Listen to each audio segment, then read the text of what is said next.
Hi hello everyone, welcome back to our channel. ಯಾರೆಲ್ಲ ನನ್ನ channel ನೋಡ್ತಾ ಇದ್ದಾರೆ ಸಬ್ಸ್ಕ್ರೈಬ್ ಮಾಡಿ ಹಾಗೂ ಲೈಕ್ ಮಾಡಿ. ಇದು ದೀಪಾವಳಿ ಹಬ್ಬದ ಬ್ಲಾಗ್ ಆಗಿರುತ್ತೆ. ನಾವಿವತ್ತು ದೀಪಾವಳಿ ಅಂತ ಎಲ್ಲ ರೆಡಿ ಮಾಡಿಕೊಂಡು ಸಂಜೆಗೆ ಈ ರೀತಿ ರೆಡಿಯಾಗಿದ್ವಿ. ನಾನು ಮತ್ತು ನಮ್ಮ ಅತ್ತೆ ಹಬ್ಬ ನೋಡೋಕ್ಕೆ ಅಂತ ಊರೊಳಗಡೆ ಹೋದ್ವಿ. ಎತ್ತುಗಳನ್ನೆಲ್ಲ ಈ ರೀತಿ ರೆಡಿ ಮಾಡಿಕೊಂಡು ಒಂದೊಂದೇ ಕರ್ಕೊಂಬರ್ತಾ ಇದ್ರು. ಜಾಸ್ತಿ ಎತ್ತೇನಿರಲಿಲ್ಲ. ಇವಾಗೆಲ್ಲ ಟ್ಯಾಕ್ಟ್ರಿಲಿ ಎಲ್ಲ ಬೇಸಾಯ ಮಾಡೋದ್ರಿಂದ ಎತ್ತುಗಳೆಲ್ಲ ಕಡಿಮೆ ಆಗಿಬಿಟ್ಟಿದ್ದಾವೆ. ಮುಂಚೆ ಎಲ್ಲ ತುಂಬ ಎತ್ತಿರ್ತೈತಂತೆ, ಅತ್ತೆ ಹೇಳ್ತಾಯಿತ್ತು ಹಂಗಂತ.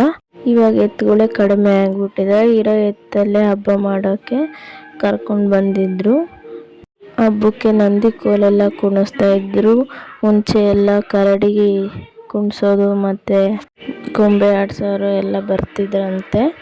ಇವಾಗೆಲ್ಲ ಎತ್ತುಗಳಿಲ್ಲ ಅಂತ ಕಡಿಮೆ ಆಗಿಬಿಟ್ಟಿದ್ದಾವೆ. ಇರೋದ್ರಲ್ಲೇ ಹಬ್ಬ ಮಾಡೋಣ ಅಂತ ಎಲ್ಲ ಮಾಡ್ತಾಯಿದ್ರು.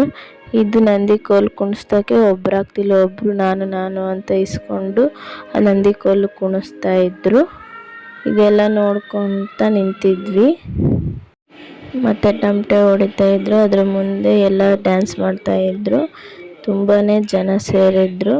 ಈ ಕಡೆಯಿಂದ ಆ ಕಡೆ ಸರೌಂಡಿಂಗ್ವರೆಗೂ ಎಲ್ಲ ಫುಲ್ ಕಂಪ್ಲೀಟೇ ಆಗಿಬಿಟ್ಟಿತ್ತು. ಆ ರೋಡಲ್ಲಿ ಫುಲ್ ಲೈನಿಗೆಲ್ಲ ಟ್ಯಾಕ್ಟ್ರ್ ನಿಲ್ಲಿಸಿದ್ರು. ಅಲ್ಲಿ ಜಾಗ ಇರಲಿಲ್ಲ, ಫುಲ್ ಕಂಪ್ಲೀಟಾಗಿ ಸ್ಪೇಸೇ ಇರಲಿಲ್ಲ. ಮಧ್ಯದಲ್ಲಿ ಮಾತ್ರ ಸ್ವಲ್ಪ ಅವರಿಗೆ ಹೋಗೋಕ್ಕೆ ಮಾತ್ರ ಜಾಗ ಇತ್ತು. ಎಲ್ಲ ಪಟಾಕಿ ಎಲ್ಲ ಹೊಡಿತಾ ಇದ್ರು. ಫುಲ್ ಸೌಂಡ್ ಅಂದರೆ ಸೌಂಡ್ ಇತ್ತು. ಇಷ್ಟು ಜನದಲ್ಲಿ ಅಲ್ಲಿ ನಿಂತ್ಕೊಂಡು ಪಾಪ ಎತ್ತೆಲ್ಲ ಬೆದ್ರು ಹೋಗ್ಬಿಟ್ಟಿದ್ದು ಪಟಾಕಿ ಸೌಂಡಿಗೆ. ಒಂದೊಂದೇ ಎತ್ತು ಕರ್ಕೊಂಡು ಹೋಗ್ತಾ ಇದ್ದಾರೆ ಈಟ್ ಸುಡೋಕ್ಕೆ ಅಂತ.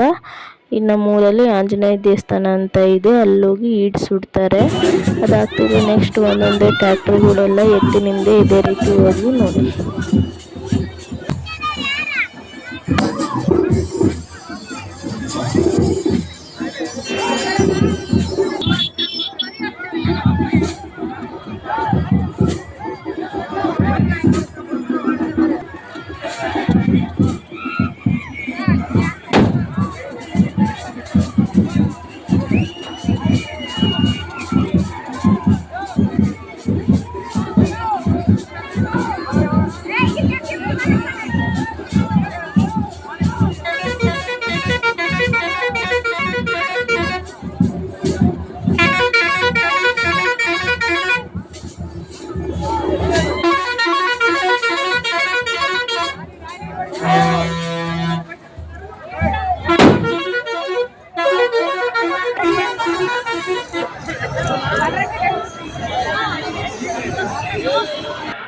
ಇದನ್ನೆಲ್ಲ ನೋಡಿಕೊಂಡು ನಾವು ಸೀದಾ ಮನೆ ಕಡೆ ಹೊರಟ್ವಿ. ಮನೆಗೆ ಹೋಗಿ ಊಟ ಎಲ್ಲ ಮಾಡಿಕೊಂಡು ಡ್ರೆಸ್ ಚೇಂಜ್ ಮಾಡಿಕೊಂಡು ನಾನು ಮತ್ತು ನಮ್ಮ ಮನೆಯವರು ಪಟಾಕಿ ಹೊಡೆದ್ವಿ.